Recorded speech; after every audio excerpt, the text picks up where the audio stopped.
Hello बेटा। कल का जो हमने लेक्चर किया था, हमारा प्रीवियस लेक्चर जो था क्लासिफिकेशन, जिसमें हम कर रहे थे पॉलीमर की, उसमें बेटा हमने किया था कि पॉलीमराइजेशन जो होती है वो दो टाइप से होती है। एक आपकी होती है एडिशन पॉलीमराइजेशन, एक आपकी होती है कंडेंसेशन पॉलीमराइजेशन, है ना। ये चीज मैंने आपको बताई थी। उस लेक्चर का लिंक जो है आप डिस्क्रिप्शन में देख सकते हैं। उसमें पूरा क्लासिफिकेशन बताया है कि किस किस बेस पे हम पॉलीमर्स को क्लासिफाई करते हैं। तो उसमें डिटेल में मैंने आपको एडिशन और कंडेंसेशन विद एग्जांपल बताया हुआ है। वहां पे क्या है बेटा, वहां पे ये चीज क्लियर की गई है कि एडिशन पॉलीमराइजेशन में क्या होता है, सिंपल मोनोमर्स जो है वो एड ऑन होते रहते हैं और कोई साइड प्रोडक्ट एलिमिनेट नहीं होता। No side product is eliminated. ठीक है। इसके कंपैरिजन में जो हमारा कंडेंसेशन रहता है बेटा, उसमें क्या होता है कि स्टेप ग्रोथ पॉलीमराइजेशन होती है। स्टेप बाय स्टेप आपस में मोनोमर्स जुड़ते जाते हैं इसमें। और इसमें क्या होता है बेटा, जब पॉलीमराइजेशन हो रही है तो उसमें साइड प्रोडक्ट एलिमिनेट होता है। कोई भी स्मॉलर मॉलिक्यूल जैसे कि H2O, NH3, इस तरीके से कोई भी स्मॉलर मॉलिक्यूल जो है वो एलिमिनेट होता है। अब क्या है कि कोई भी आपकी जो पॉलीमराइजेशन हो रही है, पॉलीमर जो बन रहा है बेटा, वो जनरली हमेशा 3 स्टेप में बनता है। चाहे वो एडिशन पॉलीमराइजेशन हो, चाहे वो कंडेंसेशन पॉलीमराइजेशन हो, हमेशा पॉलीमराइजेशन जो है वो 3 स्टेप्स में होती है। फर्स्ट स्टेप जो होता है उसका, वो होता है हमारा चेन इनिशिएशन। चेन इनिशिएशन, इस स्टेप में क्या होता है, आपकी चेन इनिशिएट होनी स्टार्ट हो जाती है। सेकंड जो स्टेप होता है बेटा, वो होता है आपका चेन प्रोपगेशन। प्रोपगेशन में क्या होता है, चेन इलोंगेट होती है, लंबी होती चली जाती है। और थर्ड स्टेप होता है बेटा किसी भी पॉलीमराइजेशन का, chain termination.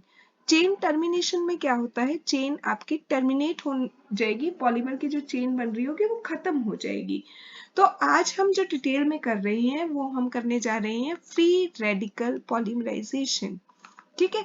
Free radical polymerisation में क्या होता है बेटा, जो चेन स्टार्ट करने वाले होते हैं, इनिशिएट करने वाले होते हैं, वो आपके होते हैं free radicals, as the name indicate. Initiator कौन होगा, चेन को इनिशिएट कौन करेगा इसमें, फ्री रेडिकल। अब आपको पहले ये पता होना चाहिए कि फ्री रेडिकल क्या होता है।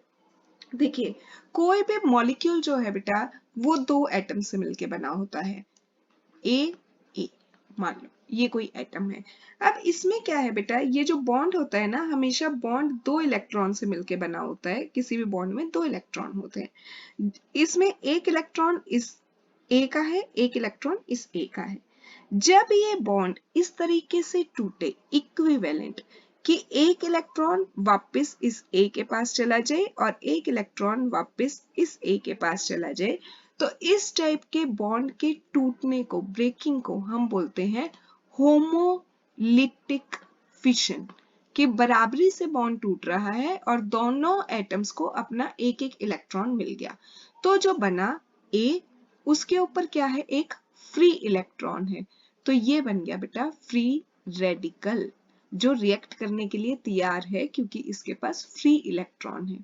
इसके कंपैरिजन में अगर दो एटम जो आपस में बॉन्ड से जुड़े हुए थे, वो डिफरेंट इलेक्ट्रोनेगेटिविटी के थे, उनमें से एक की इलेक्ट्रोनेगेटिविटी ज्यादा है अगर और एक की कम है, तो जिसकी इलेक्ट्रोनेगेटिविटी ज्यादा है, इलेक्ट्रोनेगेटिविटी मतलब अपनी तरफ इलेक्ट्रॉन्स को पुल करने की टेंडेंसी, खींचने की टेंडेंसी, जिसकी ज्यादा है बेटा, वो क्या करेगा, वो अपनी तरफ इलेक्ट्रॉन्स को खींच के ले जाएगा। जैसे जितने भी हेलोजन होते हैं ना, क्लोरीन, फ्लोरीन, ब्रोमीन, आयोडीन, उनकी बाहर वाली शेल में 7 इलेक्ट्रॉन होते हैं। ऑक्टेट पूरा करने के लिए उन्हें सिर्फ एक इलेक्ट्रॉन की जरूरत होती है। तो उनकी इलेक्ट्रोनेगेटिविटी बहुत ज्यादा होती है, वो एक इलेक्ट्रॉन को पुल करने की जो टेंडेंसी होती है ना, वो बहुत ज्यादा होती है। हेलोजन जहां पे भी जुड़े होंगे ना, तो वो इतने इलेक्ट्रोनेगेटिव होते हैं कि अपना एक इलेक्ट्रॉन तो लेके जाते हैं, साथ में जो दूसरे एटम का इलेक्ट्रॉन होता है ना, उसको भी ले जाते हैं, उसको भी ले जाते हैं। तो बॉन्ड इस तरीके से ब्रेक होता है कि एक एटम बेचारा डेफिसिट हो जाता है, अपना भी इलेक्ट्रॉन दूसरे को दे देता है। तो उसका क्योंकि चला गया इलेक्ट्रॉन, तो इसकी वजह से उस पर पॉजिटिव चार्ज आएगा। दूसरे ने अपना तो लिया ही लिया, साथ में एक इलेक्ट्रॉन एक्स्ट्रा ले लिया, तो एक्स्ट्रा इलेक्ट्रॉन आने की वजह से, क्योंकि इलेक्ट्रॉन पे नेगेटिव चार्ज होता है, उसके ऊपर -1 चार्ज आ जाता है। तो इस तरीके से इसमें बनते हैं बेटा कैटायन और एनायन। ये जो कैटायन और एनायन बने, ये होती है आपकी हेट्रोलिटिक फिशन। Heterolytic fission. तो दो टाइप से बॉन्ड ब्रेकिंग होती है, होमोलिटिक और हेट्रोलिटिक। होमोलिटिक में आपका फ्री रेडिकल बनता है, तो आज हम फ्री रेडिकल पॉलीमराइजेशन पढ़ने जा रहे हैं। ठीक है, तो अब देखिए हम कह रहे हैं कि चेन जो बेटा इनिशिएट होती है, 3 स्टेप में रिएक्शन होती है। पहला जो स्टेप है वो आपका रहता है chain initiation. Chain initiation. Chain initiation के लिए फ्री रेडिकल मैकेनिज्म में जो होता है बेटा, हम क्या करते हैं, जो जनरली चेन इनिशिएटर्स होते हैं वो आपके ऑर्गेनिक परऑक्साइड्स होते हैं। ऑर्गेनिक परऑक्साइड्स। वो जो ऑर्गेनिक परऑक्साइड्स होते हैं, जैसे एग्जांपल बता देती हूँ, आप बेंजोइल परऑक्साइड भी ले सकते हैं। उसके अलावा आप दूसरा जो परऑक्साइड ले सकते हैं वो एसिटाइल परऑक्साइड भी ले सकते हैं। Acetyl peroxide. इनमें क्या होता है बेटा, जैसे परऑक्साइड्स जो होते हैं ना, परऑक्साइड्स में क्या होता है कि ऑक्सीजन ऑक्सीजन के बीच में बॉन्ड होता है। जैसे ये है RCO O। ये देखिए ऑक्सीजन ऑक्सीजन के बीच में जो बॉन्ड होता है ना, ऐसे जो कंपाउंड होते हैं बेटा, इनको परऑक्साइड्स बोलते हैं। तो इसमें आगे यहाँ पे COR, ये है आपका परऑक्साइड। ठीक है, इसमें अगर ये R जो है, ये R जो है, अगर मैं बेंजीन रिंग लगा देती हूँ C6H5, तो ये बन जाएगा बेंजोइल परऑक्साइड। ठीक है, और अगर ये मैं CH3 ग्रुप लगा देती हूँ तो ये बन जाएगा आपका एसिटाइल परऑक्साइड। तो इसमें बेटा जब ये बॉन्ड टूटता है, तो ये बॉन्ड जो टूटेगा वो इस तरीके से टूटेगा, ये ऑक्सीजन ऑक्सीजन के बीच का बॉन्ड टूटेगा, जहां ये मैंने येलो कलर से ब्रेकेज दिखाई है। इस बॉन्ड में 2 इलेक्ट्रॉन थे, एक इलेक्ट्रॉन इस ऑक्सीजन पे चला गया, एक इलेक्ट्रॉन इस ऑक्सीजन पे चला गया। तो आपके पास क्या बना, देखिए R as it is. R से क्या जुड़ा हुआ है, C ये वाला, फिर उससे डबल बॉन्ड O, फिर O, और इसके पास आ गया इसका फ्री इलेक्ट्रॉन, तो ये बन गया फ्री रेडिकल। ऐसे ही इधर से देखोगे तो RCOO, तो ये 2 बन जाएंगे, 2 फ्री रेडिकल, जब इसमें क्या हुआ है, यहाँ पे होमोलिटिक फिशन हुई। होमोलिटिक फिशन ना और बेंजोइल परऑक्साइड में बहुत इजीली हो जाती है, आप हीट करेंगे या सनलाइट में रखेंगे तो ये हो जाएगी होमोलिटिक फिशन। ये जो बेटा फ्री रेडिकल बना ना आपका, ये वाला, ये स्टेबल नहीं होता, ये आगे फर्दर RCOO है ना बेटा, इसमें आगे फर्दर क्या होगा, एक बार फिर से होमोलिटिक फिशन होगी। होमोलिटिक फिशन, इस बार जो बॉन्ड टूटेगा वो R और कार्बन के बीच का बॉन्ड टूटेगा, एक इलेक्ट्रॉन इस कार्बन पे जाएगा, एक इलेक्ट्रॉन R पे जाएगा। अब देखो ये जो कार्बन पे इलेक्ट्रॉन आएगा ना बेटा, ये वाला व्हाइट से डॉट जो दिखा रही हो, और ये जो ऑक्सीजन पे है येलो वाला, ये मिलके बॉन्ड बना लेंगे। तो आपका एक तो ये बन गया C डबल बॉन्ड O, और इधर भी C डबल बॉन्ड O। एक बॉन्ड तो पहले ही था, देखो ये येलो से जो दिखा रखा था, एक कार्बन और ऑक्सीजन ने मिलके बना लिया, तो ये CO2 गैस एलिमिनेट हो गई, साथ में R फ्री रेडिकल। अब ये जो फ्री रेडिकल बन गया ना बेटा, ये आगे चेन को इनिशिएट करेगा। कैसे, पॉलीथीन का एग्जांपल पढ़ते हैं, जैसे हम, ये R फ्री रेडिकल है, इथीन के कांटेक्ट में आया, इथीन मोनोमर, इथीन के कांटेक्ट में आया, ये है आपका इथीन। अब ये क्या करेगा, ये इतना रिएक्टिव होता है फ्री रेडिकल कि जैसे ही ये किसी भी मॉलिक्यूल के कांटेक्ट में आया, अगर उसमें अनसैचुरेशन है, डबल बॉन्ड या ट्रिपल बॉन्ड है, उसमें से एक बॉन्ड में इसने होमोलिटिक फिशन इनिशिएट कर दी, उसमें होमोलिटिक फिशन करनी शुरू कर दी, इसका एक बॉन्ड इस तरीके से तोड़ दिया कि एक इलेक्ट्रॉन इस कार्बन के पास चला गया, एक इसके पास चला गया, हो गई होमोलिटिक फिशन। अब ये होते ही ये वाला जो इस कार्बन पे इलेक्ट्रॉन आएगा ना बेटा, और ये जो R पे इलेक्ट्रॉन है, ये मिलके दोनों बॉन्ड बना लेंगे, ये दोनों मिलके यहाँ से बॉन्ड बना लेंगे। तो आपका क्या बनेगा, देखिए R, ये इस CH2 से जुड़ गया, इसमें ये जो बॉन्ड बना ना R और CH2 के बीच में, इसमें एक इलेक्ट्रॉन R का है, एक CH2 का है। फिर यहाँ पे रह गया, अब जहां डबल बॉन्ड था यहाँ पे रह गया आपका सिंगल बॉन्ड, क्योंकि एक बॉन्ड तो टूटा ही, उसमें होमोलिटिक फिशन हुई, और इस CH2 पे एक इलेक्ट्रॉन इसके पास इसका आ गया, एक इधर गया था इस कार्बन पे, जिसने मिलके R के साथ बॉन्ड बनाया। तो देखो अब ये फ्री रेडिकल बेटा कार्बन पे आ गया तो चेन बननी शुरू हो गई ना, चेन बननी शुरू हो गई तो ये स्टेप हो गया आपका चेन इनिशिएशन स्टेप। पहला स्टेप कंप्लीट हो गया।